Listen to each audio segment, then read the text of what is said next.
auladakum salasata khisal. Ajarkan anak kalian 3 perkara. Apa itu Rasul? Diajarin apa nih? Nama-nama ikan? Enggak darurat harus tahu nama-nama ikan. Diajarin apa yang paling penting wahai Rasul? Salasat khisal, kata Nabi, 3 hal. Anak kamu pastikan kamu sudah mengajarkannya, menanamkannya 3 perkara. Yang pertama, allimu auladakum mahabbat nabiyikum. Ajarkan kepada anak kalian rasa cinta kepada nabi kalian. Ajarin anak kamu biar punya rasa cinta kepada Nabi Muhammad.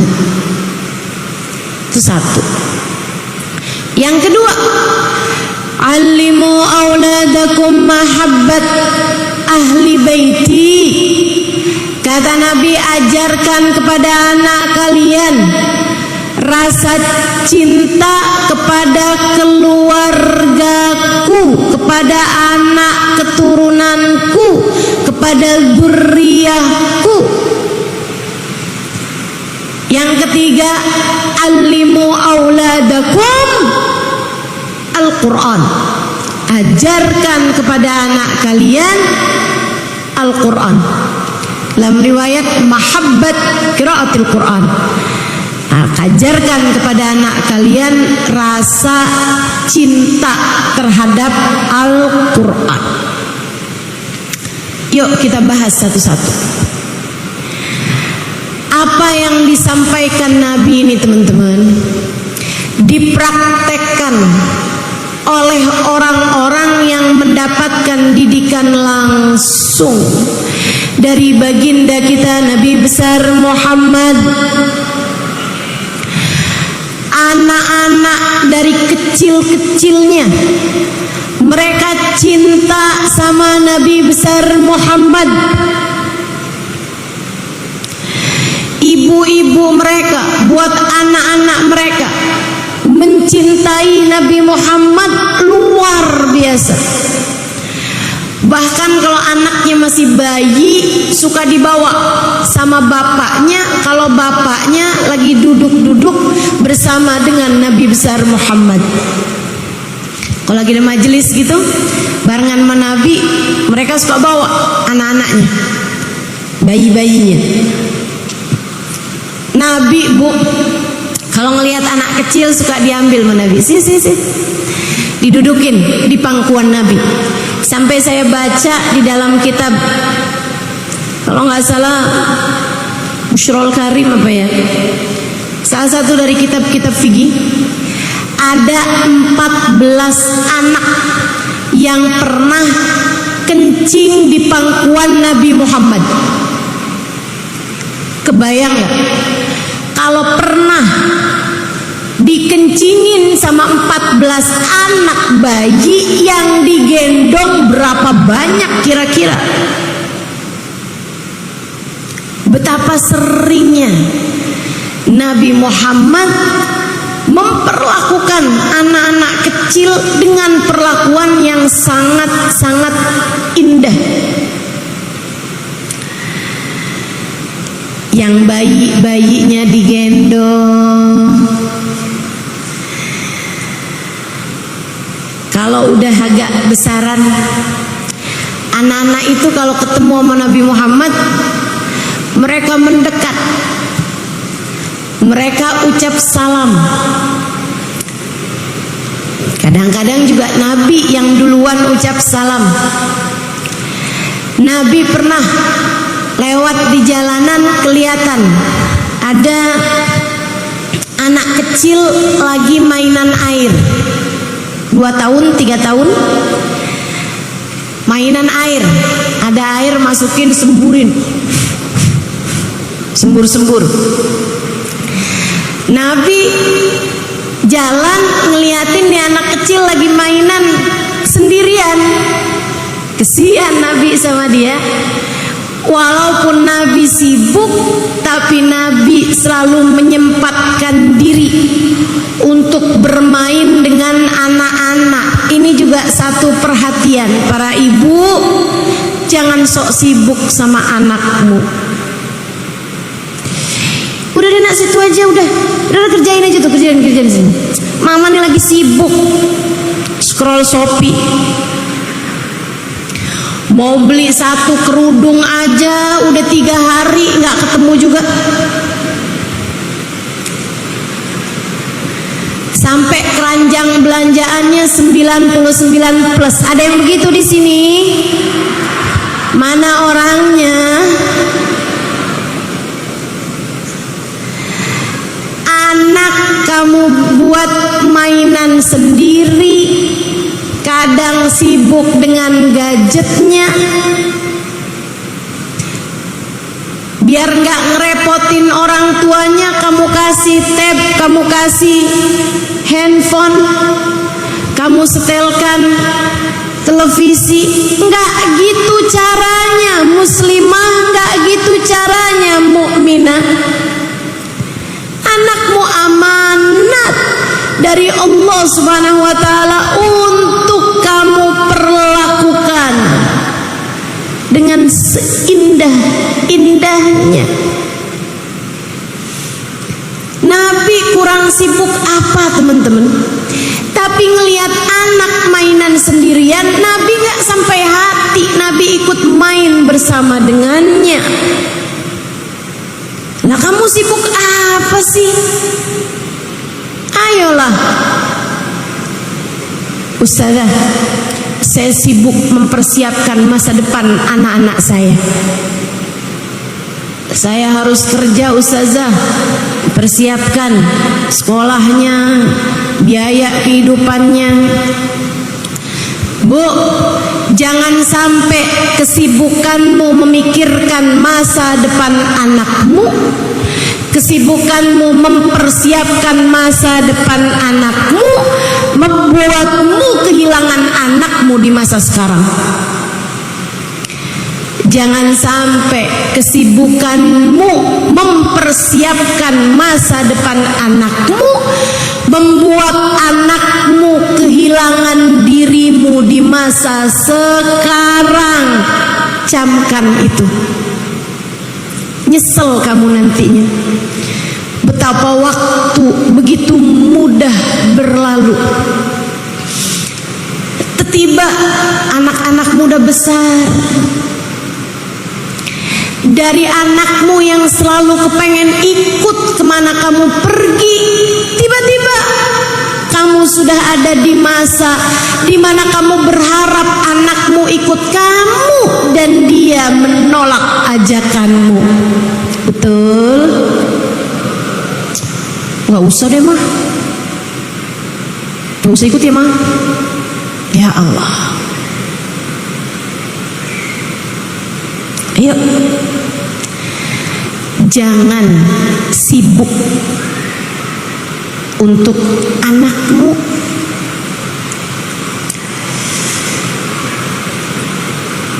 Luangkan waktu, luangkan cinta, luangkan rasa, biar anak kamu ngerasa kamu menyayanginya. Saya pernah sering ditanya, Ustazah, apa kewajiban orang tua? Satu kalimat Ustazah, emang orang-orang kan kadang nanya itu pakai jadi PR gitu. Ustazah, satu kata untuk orang tua. Kenapa harus satu kata? Ustazah, satu kalimat. Kewajiban orang tua. Hanya boleh satu kalimat nih. Baik.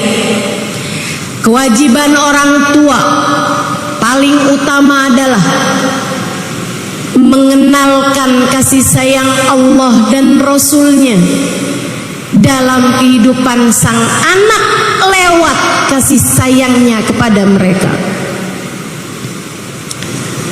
dia sayangi anaknya, sampai ketika anak sudah tahu dan merasakan kasih sayang tersebut, dia bisa bilang, "Nak, mama sayang sama kamu, tapi kamu harus tahu sayangnya Allah kepadamu lebih daripada sayangnya mama sama kamu. Nak, mama sayang sama kamu, mama cinta sama kamu, tapi kamu harus tahu, nak, cinta dan kasih sayang Nabi Muhammad kepadamu lebih besar daripada cinta dan kasih sayang mama kepadamu." Tapi kalau anak nggak dikasih kasih sayang, bagaimana bisa kamu mengatakan hal semacam itu? Nah, mama sayang sama kamu, kasih sayang Allah lebih besar daripada kasih sayang mama sama kamu. Allah suka marah-marah mah. Allah suka ngomel ya mah. Allah suka nggak peduliin saya ya mah. Repot jadinya. Kenalkan kasih sayang Allah dan Rasulnya kepada anakmu lewat kasih sayangmu kepada mereka. Nabi lewat di jalanan ngelihat anak kecil mainan air. Nabi ikut bermain bersama dengannya. Dimasukkannya air ke mulut beliau, kemudian beliau berkumur dengannya, maksudnya gitu. Habis itu Nabi menyemburkannya ke wajah anak tersebut. Anaknya kegirangan, lompat-lompat, seneng bener diajakin main. Bu, Kak, Dek, sebagai orang tua kamu tuh suka mikirnya kejauhan. Kamu berpikir membelikan mainan untuk anak-anakmu, bahkan yang mahal-mahal, sebagai bentuk kasih sayangmu kepada mereka. Enggak gitu caranya. Cara yang sebenarnya adalah bermainlah bersama dengan mereka. Mereka lebih perlu dirimu daripada puzzle. Mereka lebih perlu dirimu daripada apa ya, mainan zaman sekarang, daripada Lego. Mereka lebih perlu kamu daripada mainan mahal apapun. Mereka perlu kamu. Walaupun sekedar bermain dengan uang koin, walaupun sekedar bermain dengan tisu, walaupun sekedar, mereka perlu kamu lebih daripada apapun. Anak ini kegirangan diajakin main Nabi. Bu, dari hari itu sampai di masa tuanya, anak ini terkenal dengan wajahnya yang gak pernah sumpek, dengan wajahnya yang gak pernah kusam. Bahkan para sahabat meriwayatkan, kami kalau lagi sumpek-sumpek hati gitu, lagi kayak muram durja, kami akan cari sahabat ini, kami pandangi wajahnya, maka gelisah kami, galau kami, susah kami hilang hanya dengan memandang wajah seorang yang dulu di masa kecilnya pernah disemburkan air di wajahnya oleh Nabi besar Muhammad.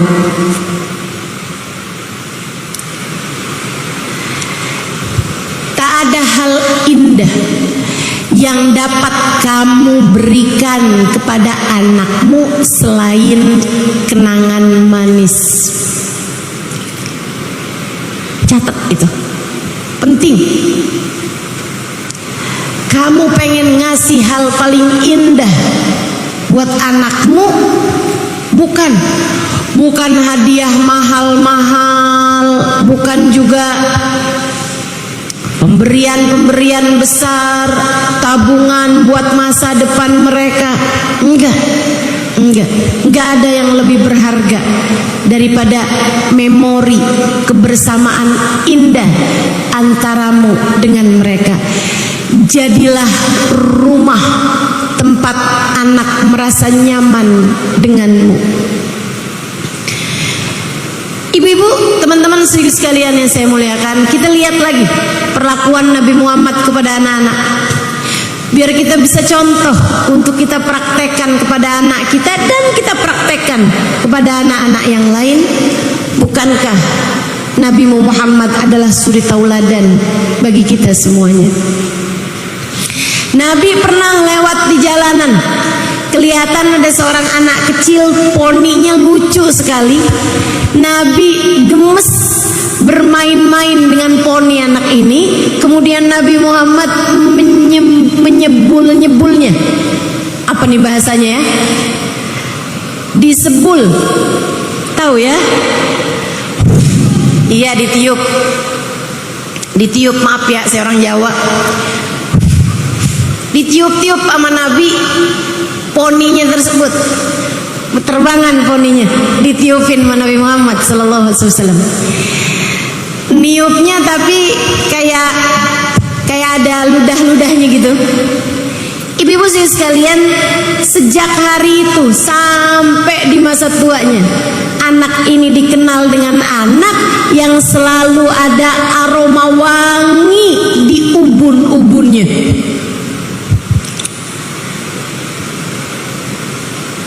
Efek dari Nabi Muhammad bermain-main dengannya. Ibu-ibu sekalian, Nabi Muhammad satu hari di hari raya, ini anak agak gedean, nah kita agak naik nih ya. Satu hari di hari raya, Nabi Muhammad melihat anak-anak kecil sedang bermain-main. Nabi sengaja berjalan-jalan di hari raya tersebut. Habis selesai sholat id, Nabi Muhammad lihat anak kecil pada pakai baju baru, pada main-main. Nabi deketin mereka, kemudian ucap salam. Assalamualaikum warahmatullahi wabarakatuh. Waalaikumsalam warahmatullahi wabarakatuh ya Rasulullah. Udah girang, senang semuanya. Baik semuanya, baik, alhamdulillah Rasul. Salaman sama Nabi Muhammad. Habis itu Nabi tinggalkan mereka. Kelihatan ada seorang anak kecil, umurnya sedikit seumuran mereka juga, kayak 7 tahun, 8 tahun gitu. Ada di samping tembok rumah orang, ngeliatin, ngintip-ngintip anak yang lagi pada main itu. Nabi mendekatinya, kemudian berkata, "Nak, yang lain lagi pada main, kamu kenapa nggak bermain bersama mereka?" Dia dengan tanpa memandang wajah Nabi, dia main-mainin kukunya yang terlihat ujungnya hitam, kakinya tidak beralas, bajunya udah nggak jelas warnanya, kelihatan udah nggak mandi berapa hari ini anak. Ditanya sama Nabi, "Nak, kok nggak ikutan main sama yang lain?" Anak tersebut menjawab, "Pon, mereka punya orang tua ngurusin mereka." Nabi menunduk hingga sejajar sama anak tersebut. Ini juga nih cara berkomunikasi. Bu, kamu kalau ngelihat anak kamu sedih, kamu posisinya mata kamu harus lebih rendah daripada mata anak kamu. Kalau kamu kepengen dia mengungkapkan perasaannya, kesedihannya, emosinya, kemarahannya, Jangan kamu minta dia untuk memandang padamu. Jangan kamu bilang, kamu kenapa kayak gitu? Lihat mama sini. Udahlah sedih tambah sedih tuh anak. Biasakan kontak mata dengan anak. Melatih anak tersebut untuk memiliki keberanian menghadapi dunia. Dia merasa dunia adalah tempat yang aman baginya. Sebab kalau orang tuanya membuatnya takut, bahkan dari masa anak-anaknya, bagaimana mungkin dia akan merasa bahwa dunia adalah tempat yang aman? Dia gak merasa aman darimu. Bagaimana bisa merasa aman dari selainmu? Ada banyak ibu-ibu nih, gak pada belajar bagaimana cara mendidik anak. Kerjaannya nakutin anak mulu. Jangan nangis, jangan nangis, ada polisi. Pak polisi tangkap nih anak saya. Ada yang begitu? Mana orangnya? Alhamdulillah pada ngaku. Kesian anak kamu dari kecil udah ditakut-takutin hal-hal yang bahkan gak ada gitu. Yang beneran ada aja kamu gak perlu menakut-nakuti dia, apalagi yang gak beneran ada, Bu. Nah, cepetan tidur, ntar ada kuntilanak loh. Ya Allah, Bu, kalau kamu lihat kuntilanak kamu duluan yang kabur. Lagian kan gak ada itu. Gak ada, Ustazah. Enggak, saya gak pernah lihat. Yang ada jin tadi itu ya. Saudariku sekalian yang saya muliakan, Nabi deketi anak tersebut. Nabi menunduk. Dipandanginya wajah anak itu dan bertanya, wa aina abuka ya waladi? Memangnya bapak kamu kemana, nak? Tadi kan ditanya kenapa nggak main.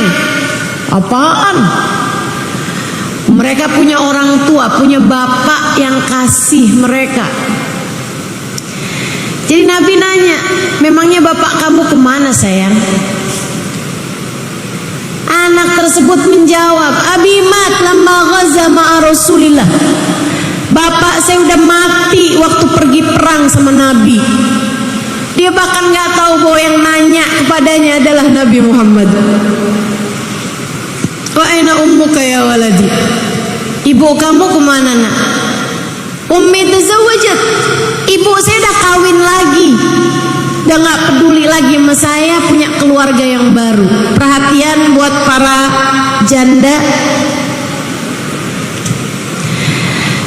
Kamu kalau janda punya anak, jangan mau sama laki-laki yang hanya mau sama kamu tapi gak mau sama anak kamu. Jangan mau. Jangan mau. Sebab laki-laki tersebut kamu bisa menjadi salah satu dari dunianya, tapi bagi anakmu, apalagi kalau dia masih kecil, kamu baginya adalah seluruh dunianya. Kesian. Saudara sekalian, Nabi kemudian mengulurkan tangannya. Anak itu meletakkan tangannya di tangan Nabi Muhammad. Nabi kemudian menggandengnya. Nabi Muhammad ajak masuk dia ke rumahnya, membawanya ke rumahnya, kemudian memanggil istrinya Aisyah. Ya Aisyah, mandikan dia, bersihkan tubuhnya, kasih dia makan. Makanan kita hari raya, semua orang ada makanan di rumah mereka. Nabi kemudian bilang, aku akan mencarikan baju untuknya. Nabi berangkat ke rumah Sayyidah Fatimah putrinya. Di sana Nabi ketemu sama Sayyidina Hasan yang usianya saat itu kurang lebih seusia atau badannya kurang lebih sama badannya anak ini. Nabi minta, ini Nabi nih Bu. Nabi bilang sama Sayyidina Hasan, wahai Hasan, di rumahku sedang ada saudaramu nggak punya baju. Bolehkah kamu berikan baju barumu, wahai Hasan, untuk diberikan padanya? Semoga Allah memberimu, memakaikanmu baju baru di akhirat nanti, wahai Hasan. Bu, Nabi nggak janjiin sesuatu yang duniawi, biar anak dari sejak kecil ngerti bahwa hidup di dunia bukan cuma soal dunia. Kamu bakal capek terus kalau kamu selalu yang kamu urusi dari anakmu adalah urusan dunianya aja. Kamu bakalan capek, Bu. Jadi kalau kamu mau menjanjikan sesuatu kepada anakmu, janjikanlah sesuatu yang lebih tinggi. Bikin anak punya niat-niat yang bagus terhadap segala sesuatu. Kayak Nabi nih, Hasan, kasih baju barumu nak, Allah akan memakaikanmu pakaian yang indah di akhirat nanti. Sayyidina Hasan yang memang sudah dibentuk ibunya, ayahnya, kakeknya, dia pun segera mengeluarkan, mengganti baju barunya, dikasihkan kepada Nabi Muhammad. Dia pakai baju yang lama, kemudian baju baru tersebut dibawa sama Nabi Muhammad ke rumah beliau. Kita kan kalau urusan nabung-nabung selalu aja urusannya sama dunia. Kalau urusan kebaikan kita selalu aja bilang sama anak kita tuh urusan dunia. Nah,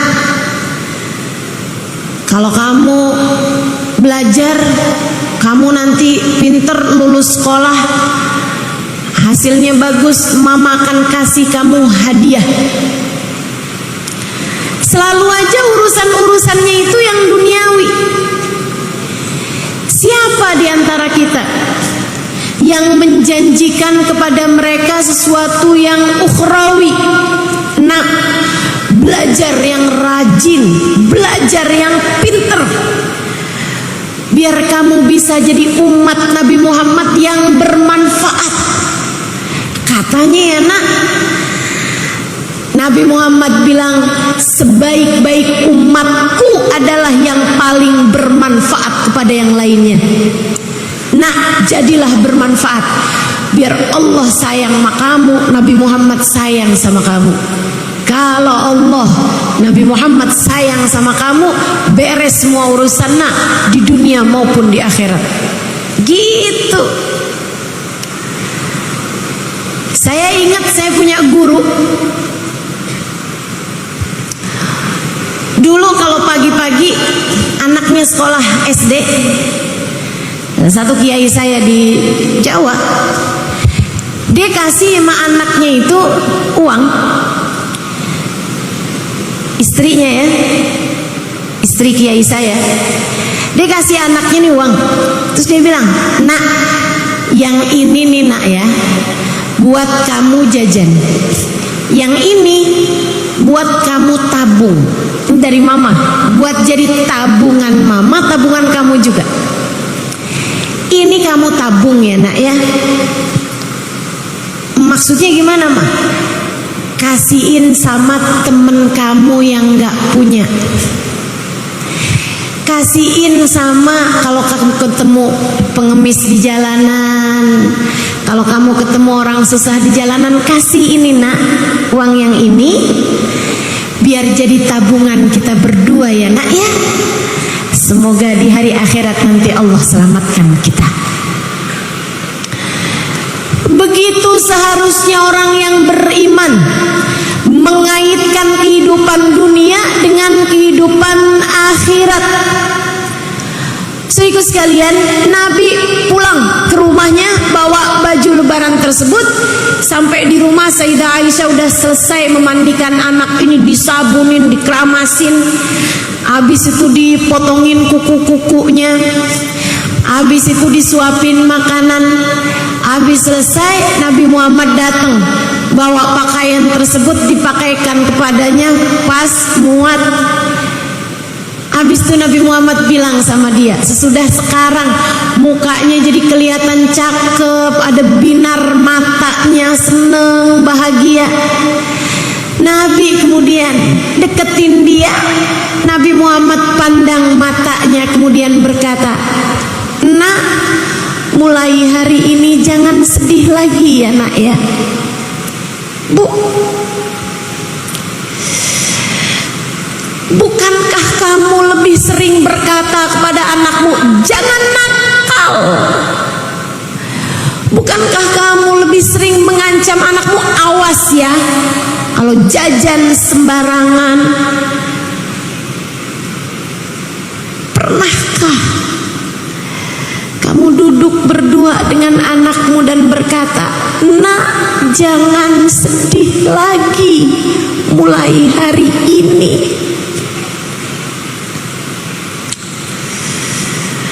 Betapa rindu kita terhadap ajaran Islam terpraktekkan dalam kehidupan kita. Betapa rindu kita kepada orang-orang yang mempraktekkan Islam dalam kehidupannya. Betapa indahnya kalau kamu sebagai salah satunya. Ini ajaran Islam, Bu, Kak, Dek, Nak. Bukan kekerasan dalam rumah tangga, bukan ancaman-ancaman, bukan hukuman-hukuman. Enggak gitu, enggak gitu. Nabi memandang anak ini kemudian berkata, bukan anaknya loh Dek, Kak, Bu, bukan. Anaknya entah siapa. Kamu bisa bayangkan seseorang yang bahkan terhadap anaknya orang, salah satu dari sahabat beliau, yang bahkan dianya tuh nggak ngamalin sunnahnya Nabi. Dia nikah lagi ketika suaminya meninggal, bukan yang ngurusin anaknya, malah sibuk dengan keluarga barunya dan menelantarkan anaknya. Tapi lihat bagaimana perlakuan indah Nabi besar Muhammad. Anakmu tidak perlu patah hati dari dirimu, camkan itu. Anakmu nggak perlu sakit hati dari perlakuanmu ataupun ucapanmu, nggak perlu. Biar anak saya tahu kalau saya ini disiplin, nggak perlu. Anak kamu nggak perlu tahu pencapaianmu, disiplinmu, ketegasanmu, kekerasanmu.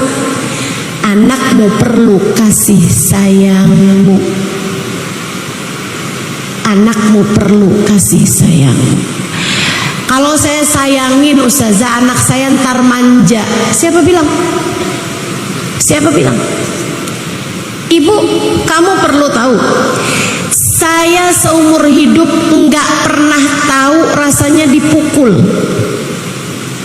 sama abah saya, nggak pernah tahu rasanya dipukul sama ibu saya, nggak pernah tahu. Apakah menurutmu saya perempuan yang manja, nggak bisa ngapa-ngapain gitu? Enggak. Justru sebaliknya, Bu.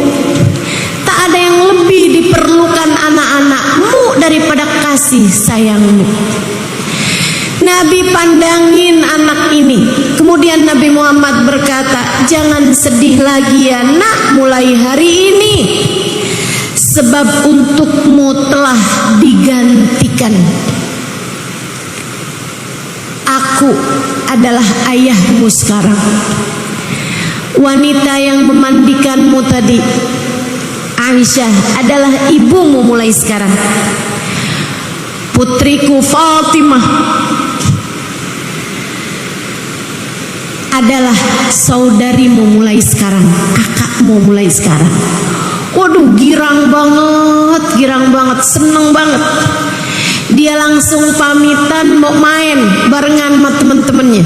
Diizinin sama Nabi, dilari-lari menuju temen-temennya. Kemudian sampai sana dia bilang, "Hei, saya dong sekarang udah punya saudara baru, udah punya ibu baru, udah punya bapak baru." Anak-anak yang lagi pada main tuh berhenti semuanya, ngeliatin dia yang tadinya kelihatan dekil, kelihatan kotor, sekarang udah kelihatan cakep, udah kelihatan segar, pakai baju baru pula. Semua berhenti dari permainannya, kemudian berkata, "Saudara saya dong Fatimah, ibu saya dong Aisyah, ayah saya dong Nabi Muhammad." Ayah saya Nabi Muhammad. Itu anak yang asalnya pada seneng jadi pada gigit jari sambil bilang, "Ya lait abauna yamutuna fil ghazwah."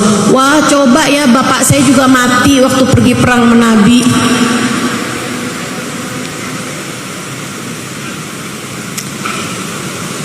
Keindahan perilaku orang tua kepada anak dicontohkan oleh baginda kita Nabi besar Muhammad.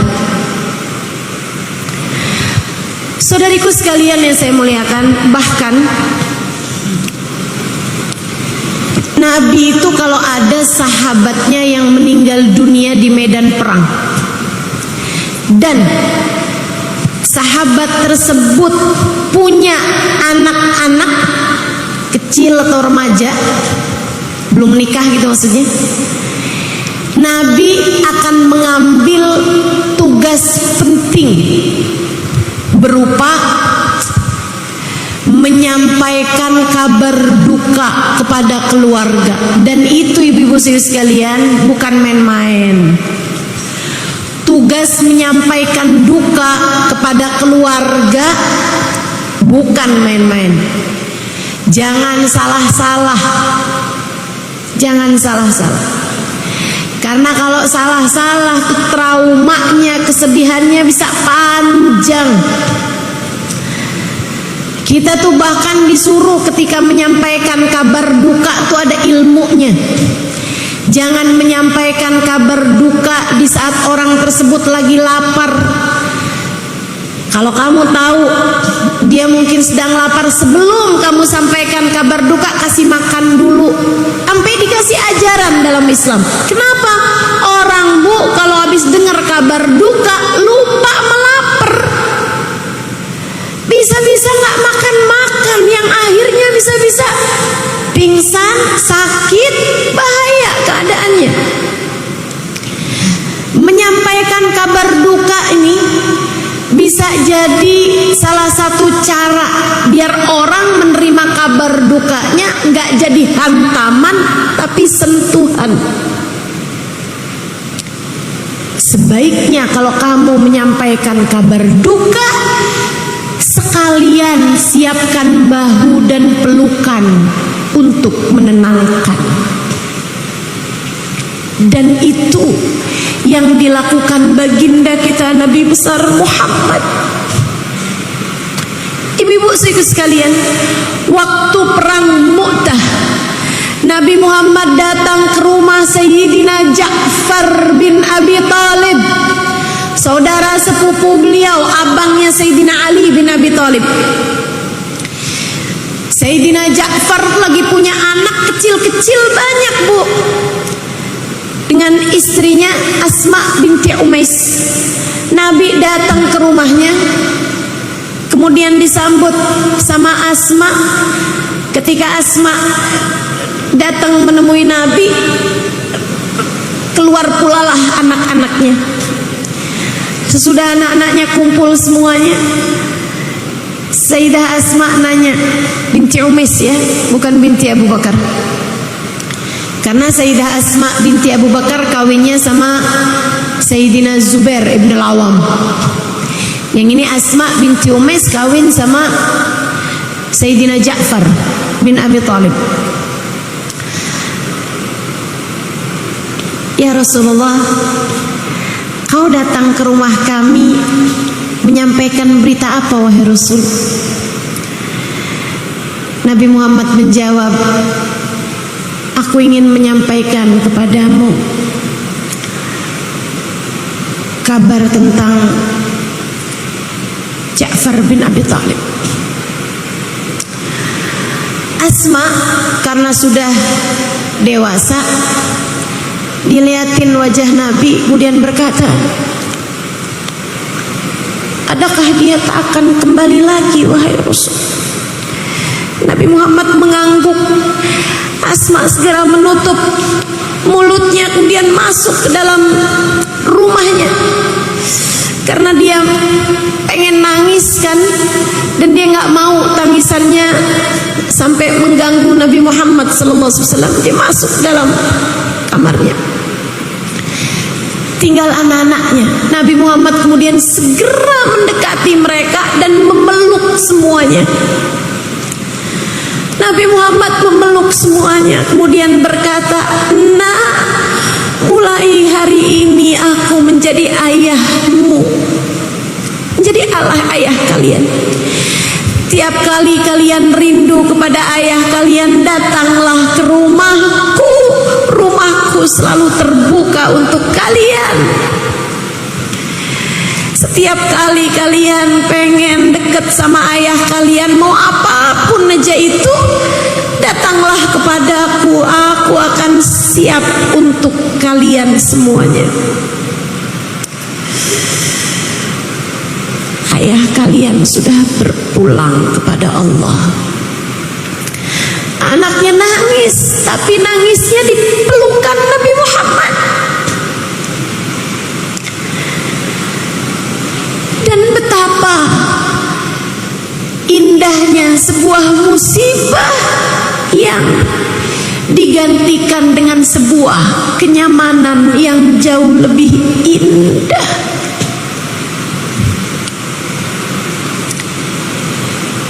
Begitu cara Nabi memperlakukan anak-anak. Kata Sayyidina Anas bin Malik, ma qaharani wala naharani. Nabi Muhammad tuh nggak pernah bentak saya, nggak pernah marahin saya, nggak pernah sekalipun dalam kehidupannya. Padahal aku berkhidmah kepada Nabi Muhammad sallallahu alaihi wasallam. Kata Sayyidina Anas, khadamtur Rasul 10 sinin. Saya khidmah di rumah Nabi, jadi pelayannya Nabi, nyapuin rumahnya Nabi, cuciin piringnya Nabi, cuciin bajunya Nabi. Benar-benar khidmah di rumah Nabi Muhammad sallallahu alaihi wasallam. Bawain sendalnya Nabi kalau Nabi lagi pergian.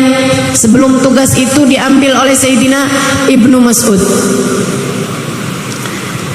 Lebih kepada urusan rumah tangga Sayyidina Anasnya dibagi-bagi kemudian.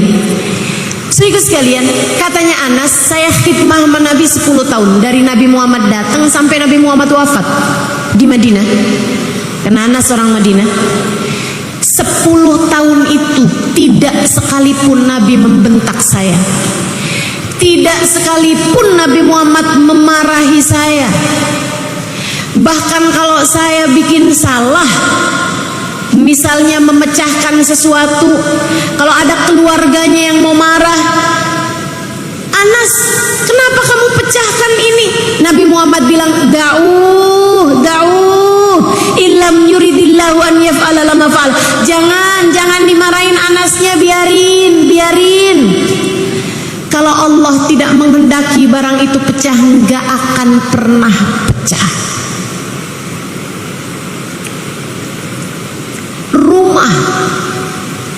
tempat anak pulang, kamu ibunya, kamu harus menjadi seperti itu bagi anakmu. Jadi rumah,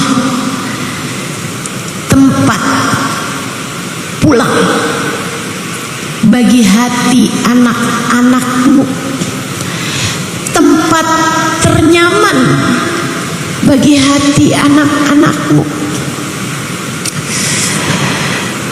Umi saya almarhumah 3 tahun yang lalu. Saya kalau lagi ada susah-susah, emang Ustazah pernah susah? Iya. Saya kan juga manusia, Bu. Emang gak boleh susah? Ada aja susahnya kan. Kita masih di dunia kan. Susah seneng ganti-ganti. Akhirat baru, tempat seneng sendiri, tempat susah sendiri. Bainal jannah wan nar, antara surga atau neraka. Tapi kalau di dunia mah normal, semua orang pasti ada susahnya, semua orang pasti ada sedihnya. Bahkan sesudah saya menikah, ibu-ibu sekalian, waktu umi saya masih ada, kalau susah-susah saya pulang ke rumah, saya liatin umi saya. Kadang saya cuman pelukin aja, pelukin. Atau kalau enggak pas umi lagi tidur, saya pelukin dari belakang. Saya cium-ciumin tangannya. Udah gitu aja. Kadang bahkan saya nggak perlu cerita. Semua gundah gulana itu hilang dengan sendirinya, seolah ketika memandang wajah umi saya, dunia masih baik-baik saja. Karenanya, Bu, sejak umi saya meninggal, saya sering sedih. Saya ridho, tentu saja. Apapun keputusan Allah SWT, saya ridho. Saya hanya sering rindu tangan saya pegang, rindu pelukan, rindu aroma tubuh umi saya, rindu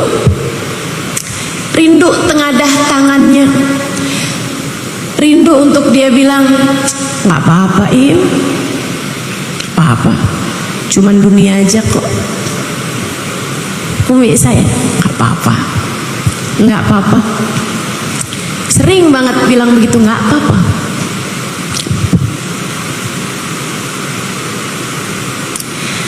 Nggak apa-apa Nok, cuman manusia kok gitu, nggak apa-apa. Subhanallah. Saudaraku sekalian yang saya muliakan, saya tahu yang mendengar di sini ada banyak ibu. Yang saya 23 tahun menikah belum atau tidak dikaruniai anak sama Allah SWT. Karenanya saya sampaikan hal ini padamu, biar kamu nggak nyesel. Yang anakmu rindukan darimu bukan ilmu pengetahuanmu, bahkan bukan uangmu, bukan pemberian mahalmu, bukan. Yang anak rindukan darimu adalah kenyamanan saat anak bersama denganmu, pelukan hangat, dekapan, ucapan menenangkannya. Nggak apa-apa nak, nggak apa-apa, ini cuman dunia. Nggak apa-apa nak, nggak apa-apa, dia cuma seorang manusia. Kamu boleh sedih, galau, kalau orang itu adalah Nabi Muhammad. Sebab Nabi Muhammad manusia, tapi tidak selayaknya manusia. Ia adalah batu permata di antara kerikil-kerikil.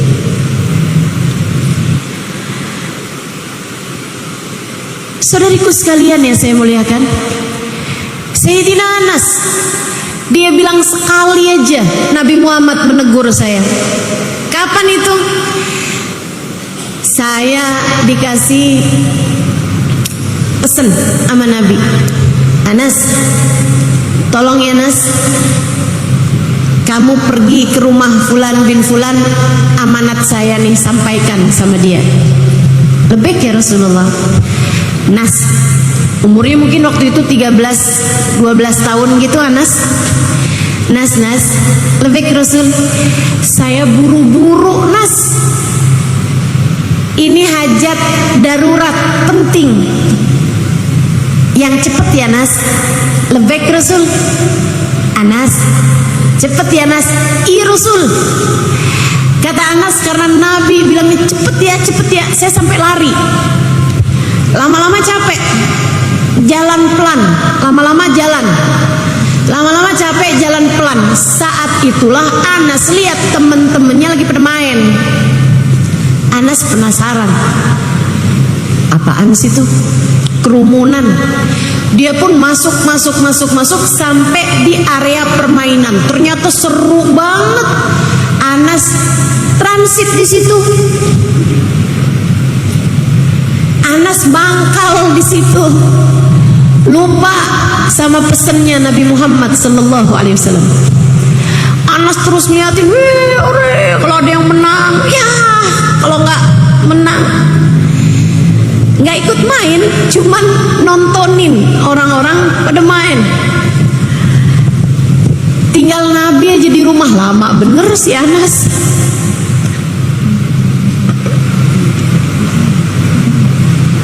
Katanya Anas, saya masih terus main dengan khusyuk main ya, ketika saya merasakan ada tangan harum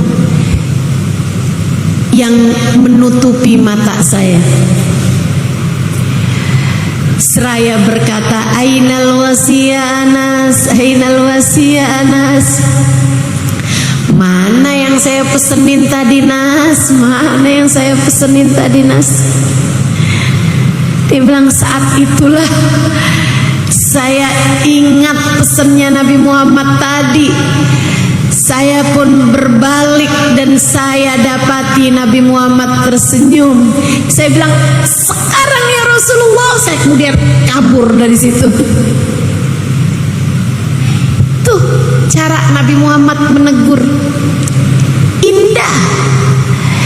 Nggak ada kata-kata kasar, apalagi kata-kata kotor. Bu, nggak gitu caranya, nggak gitu caranya. Kalau bahkan kepada anak yang seharusnya kamu menjadi juara dalam menyayanginya, kamu lontarkan kata-kata kasar, bahkan kata-kata kotor. Bagaimana caramu menunjukkan kasih sayang kepada selain dia? Kalau bukan dari kamu, ibunya yang seharusnya jadi juara nomor 1 dalam menyayangi dia, dari siapa lagi kamu pikir anakmu bisa mendapatkan kasih sayang? Kamu pikir siapa yang bisa nyayangin anakmu selain kamu? Pak Camat, siapa yang kamu harap nyayangin anak kamu kalau bukan kamu? Kalau kamunya kasar, kamunya berkata kotor, kamunya keras kepada dia, kamu pukul dia, kamu jewer, kamu hardik dia, kamu kata-katain dia, kamu permalukan dia di hadapan teman-temannya, dari siapa lagi anakmu akan merasakan kasih sayang, Bu? Saya harap kamu sungguh-sungguh mendengarkan ucapan saya. Nabi sudah mencontohkannya kepada kita. Nabi sudah mencontohkannya kepada kita. Jika bukan kita yang melakukannya, siapa lagi? Bukankah kita adalah umatnya? Bukankah kita adalah umatnya? Cerita terakhir, Nabi Muhammad lewat di jalanan. Ustaz, kok sering banget ya Nabi Muhammad lewat di jalanan? Iya. Kan di sekitar jalanan kan ada anak-anak begini begitu, segala macam.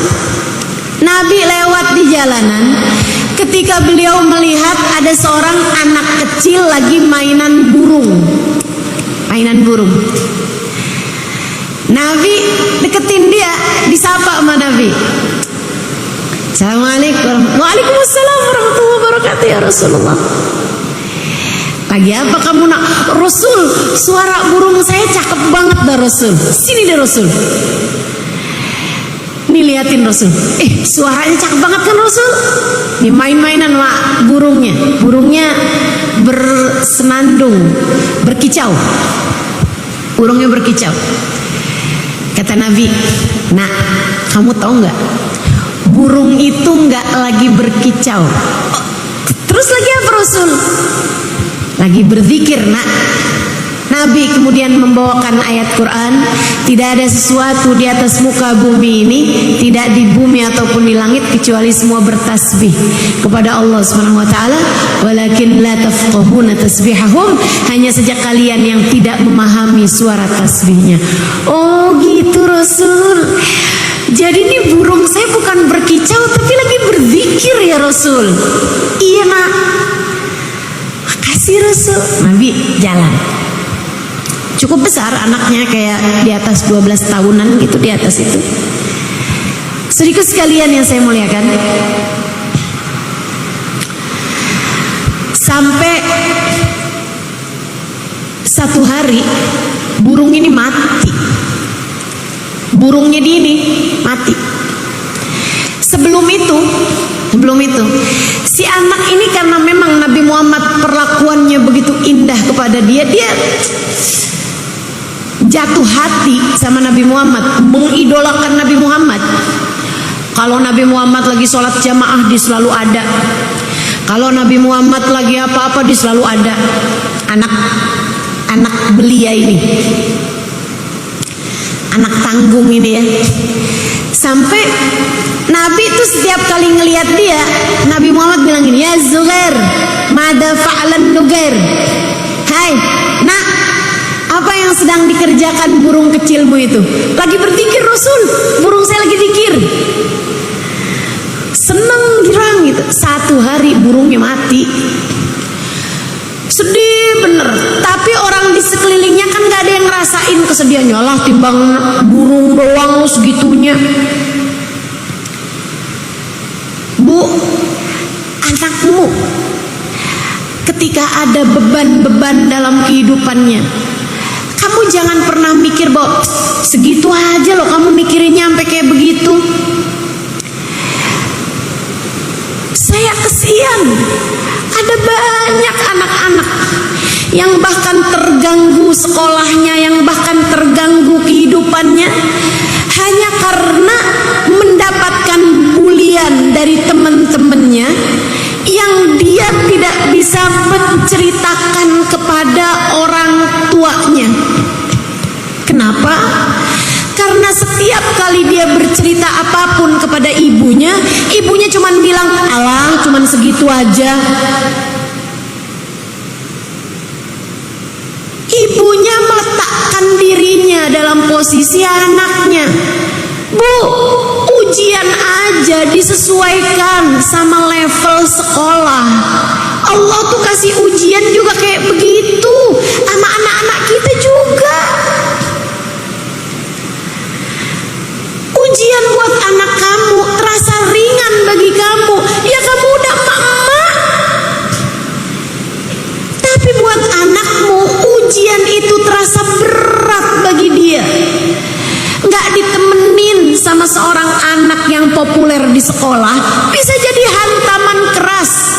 Dikatain sama temen yang ada di depannya bisa jadi hantaman keras bagi dia. Direbut bolpennya, direbut alat tulisnya, bisa jadi itu adalah ujian yang sangat besar bagi dia. Kamu ikut serta menanggungnya seharusnya. Datanglah dalam kehidupan anak-anakmu. Kamu selalu dikasih sinyal kok sama Allah. Bu, kamu seharusnya jadi orang yang paling mengerti anakmu. Kamu seharusnya jadi orang tua yang paling mengerti anakmu. Kalau melihat anak begini begitu, coba cari tahu kenapa. Cari tahu. Buat anakmu menceritakan dan hilangkan penghakiman. Jangan juga semua isinya perintah. Kadang anak tidak sedang ingin diperintah, ia hanya ingin didengar. Pinjamkan dua telingamu setiap kali anakmu bercerita. Itu salah satu dari tugas utama menjadi orang tua. Saya sering ditanya, Ustazah, gimana caranya jadi pembicara yang bagus? Saya bilang kamu akan jadi pembicara yang bagus kalau kamu terlatih mendengar.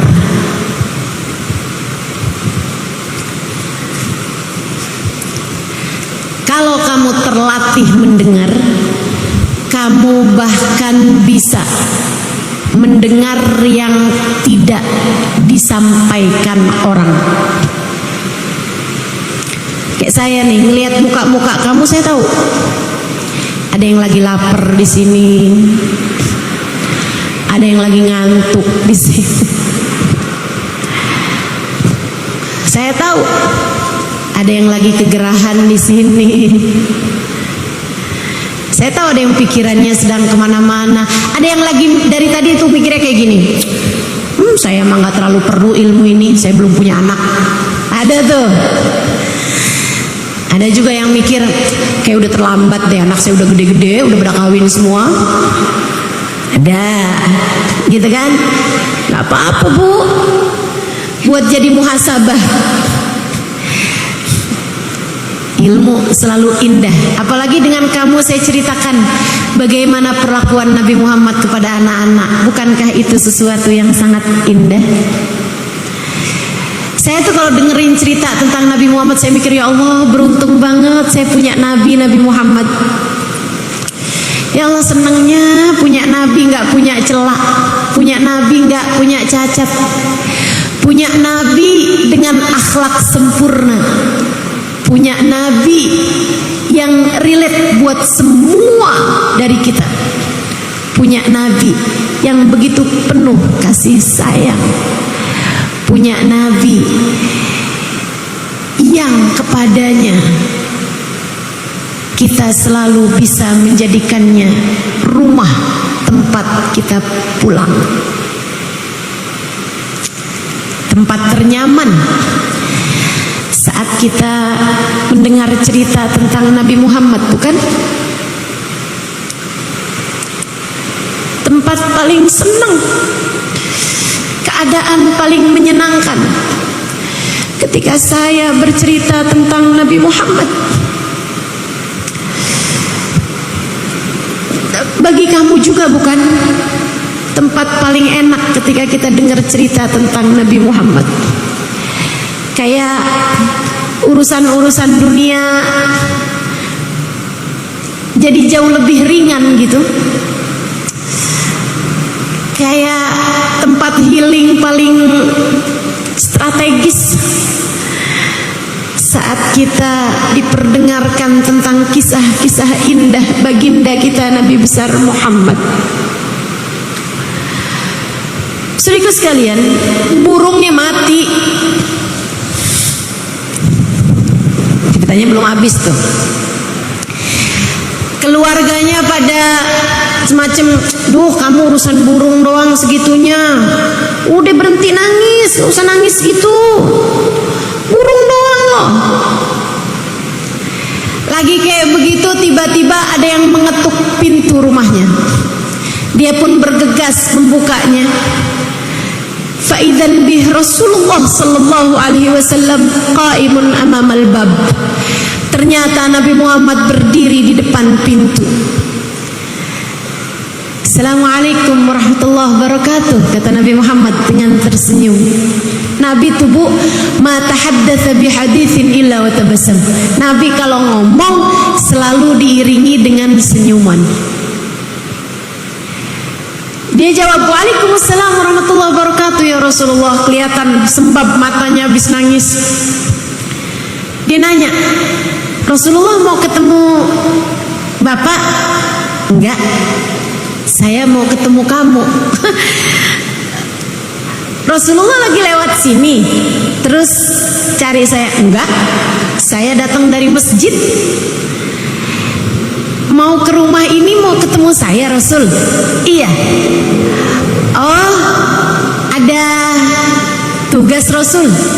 Ada yang harus saya lakukan?" Maksudnya kayak misalnya Nabi Muhammad nyuruh dia, "Kumpulin deh anak-anak sebaya kamu, saya mau ada hal yang saya perlu lakukan." Misal, bisa aja kan, namanya Nabi Muhammad kan pasti urusan-urusan penting nih. Nabi datang ke rumahnya sengaja dari masjid mau ketemu dia. Dia kan udah merasa ada hal penting apa nih? Apa yang bisa saya lakukan wahai Rasulullah untukmu? Nabi Muhammad bilang, "Nggak ada nak." Dengerin Bu, dengerin. Saya awal kali mendengarnya, saya merasa hati saya menghangat. Saya merasa hati saya menghangat. Kemudian hangatnya hati saya merembes ke mata saya, membuat mata saya segera dihujani dengan air mata. Duhai, alangkah indahnya dirimu wahai Rasulullah. Bagaimana caramu memperlakukan anak-anak wahai Rasul? Bagaimana kami dapat meneladanimu?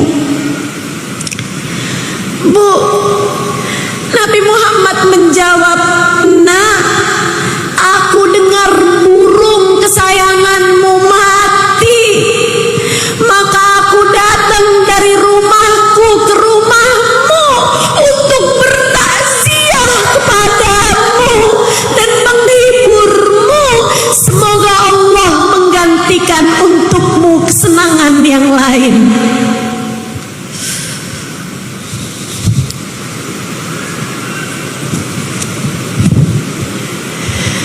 Bayangkan indahnya hati seseorang yang ketika mendengar umatnya yang kecil kematian burungnya, dia datang dari rumahnya menuju rumah anak kecil tersebut untuk bertakziah kepadanya.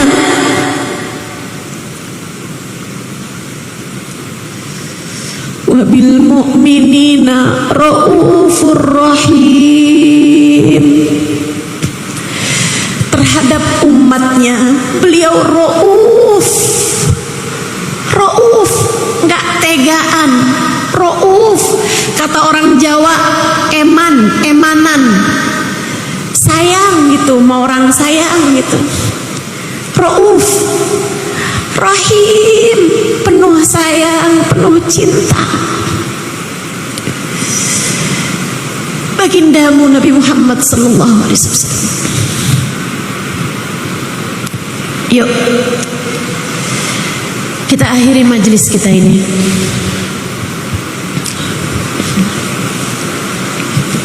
dengan niat, semoga mulai hari ini biarkan keluarga kita merasakan lebih kasih sayang dari kita. Insya mulai hari ini biar Nabi Muhammad jadi teladan kita dalam membesarkan anak-anak kita, dalam menyayangi keluarga kita. Mulai hari ini kita berniat semoga menjadi rumah ternyaman buat orang-orang yang kita sayang. Mulai hari ini kita berniat semoga jadi umat Nabi Muhammad yang bisa menebarkan kasih sayang kepada semua orang-orang yang ada di sekeliling kita. Ala hadhihi niyah wa bikulli niyatin salihah jami'ah syamilah ila hadratin Nabi Muhammad sallallahu alaihi wa ala alihi wasallam. Al-Fatihah. Bismillahirrahmanirrahim. Alhamdulillahirabbil alamin. Ar-Rahmanir-Rahim. Maliki yaumiddin. Siratal ladzina an'amta 'alaihim ghairil maghdubi 'alaihim waladdallin. Amin. Allahumma bihaqqil Fatihah birmatil Fatihah barakatil Fatihah taftah lana abwabal khair tu'amil lana muamalat ahlal khair takfina min jamil fitan wal mihan bu's wa dhair innaka wali kulli khair mutafaddil bi kulli khair birahmatika ya arhamar rahimin. Ya Allah, telah kami dengar bagaimana perlakuan Nabi Muhammad kepada anak-anak. Ya Allah, jangan jadikan jatah saya hanya sekedar menceritakannya, dan jangan jadikan jatah saudari-saudari saya yang ada di tempat ini ataupun yang mendengarkan kajian ini hanya sekedar mendengarkannya. Ya Allah, mampukan kami mengamalkannya. Ya Allah, mampukan kami mengamalkannya. Ya Allah, menjadi rumah paling nyaman bagi semua orang-orang yang kami sayang.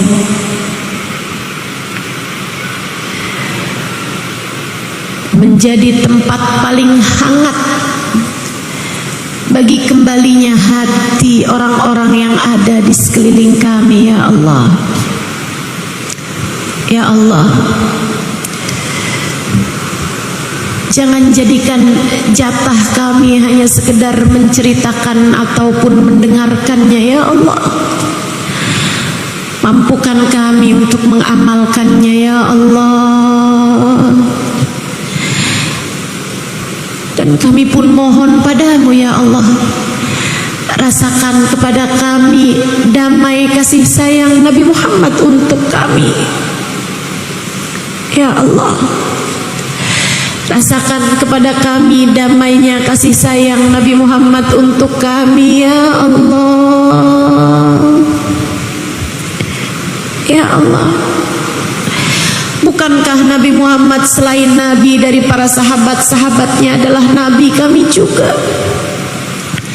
Maka bukankah sebagaimana Nabi Muhammad selalu menjadi rumah paling nyaman bagi seluruh sahabat-sahabatnya, bahkan yang paling kecil-kecil di antara mereka? Ya Allah, jadikanlah pula Nabi Muhammad rumah paling nyaman bagi kami. Ya Allah, kembalikan kami kepada Nabi Muhammad. Biarkan hati kami merasakan kasih sayangnya. Ya Allah, biarkan hati kami merasakan sejuk hangat pelukannya. Ya Allah, biarkan hati kami merasakan damai cintanya untuk kami. Ya Allah, ya Allah, jika Engkau telah izinkan kami saat ini mendengarkan kisah tentang kasih sayang Nabi Muhammad, ya Allah, jika hari ini lisan saya Kau izinkan menceritakan tentang sedikit kasih sayang Nabi Muhammad kepada anak-anak kecil, dan Kau izinkan telinga saudari-saudari saya mendengarkan kisah sedikit tentang kasih sayang Nabi Muhammad. Ya Allah, ya Allah, hari nanti izinkan mata kami sungguh-sungguh bisa menatap wajahnya. Izinkan suatu hari nanti telinga kami sungguh-sungguh kau izinkan untuk mendengar indah suaranya.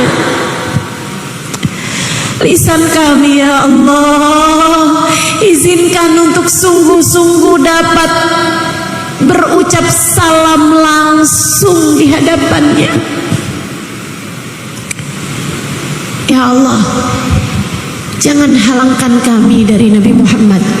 Ya Allah, bukankah apa yang kau berikan kepada Nabi, kepada seorang Nabi akan juga menjadi pemberian terbanyak yang kau bagi-bagikan kepada umatnya.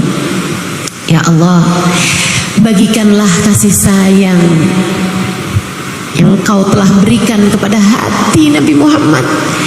Bagikanlah pula ke dalam hati kami ya Allah. Jadikan kami seseorang yang mampu menebarkan kasih sayang kepada siapapun ya Allah, terutama kepada keluarga kami ya Allah. Bimbinglah kami menjadi hamba-Mu yang salehah. Bimbinglah keluarga kami menjadi hamba-hamba-Mu yang saleh-salehah. Ya Allah, hidupkan kami sebagai umat Islam, matikan kami pula sebagai umat Islam. Di padang mahsyar jadi umat Islam, dimanapun saja kami berada sebagai umat Islam. Ya Allah, Engkau telah menjadikan kami umat Nabi Muhammad ya Allah, tanpa kami minta.